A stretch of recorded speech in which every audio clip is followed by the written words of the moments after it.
मुंहिंजे मन जे साहिलनि ते मुंहिंजे मन जे साहिलनि ते तो ॾिठो हिन पार जो दूर ॿिए कंहिं देस मां समुंड जूं लहरुनि मथां ॾहक टलकी थो अचे मुंहिंजे मन जे साहिलनि ते मुंहिंजे मन जे साहिलनि ते रीत केॾी आ परे पोइ बि वेझी थी लॻे सारद आहे सफ़र जात छलके थी अचे मुंहिंजे मन जे साहिलनि ते मुंहिंजे मन जे साहिलनि ते घिम में घायल हवा साणा महिमान सां गुफ़्तगू जंहिंसां कंदो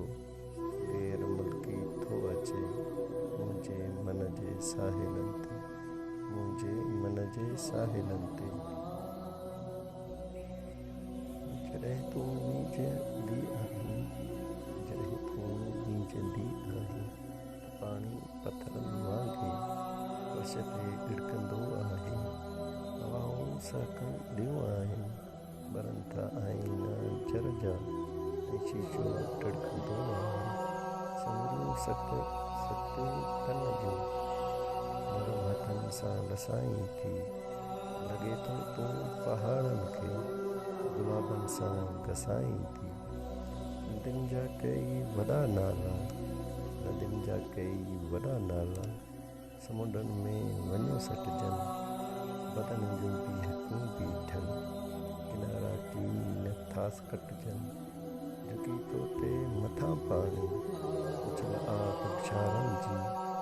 भॼनि था बादलनि जा घर भॼनि था बादलनि जा घर पसे थी कार ॿारनि जी क़दीमी शहर जो किसो सीना पई तरे जर में उहाई रोशनी उन जी इसे तुंहिंजे में आई आ क़दीमी शहर जी क़िस्मत जदीदनि जी जगमगाई आ गिची कई गुफ़्तगू जेका बदन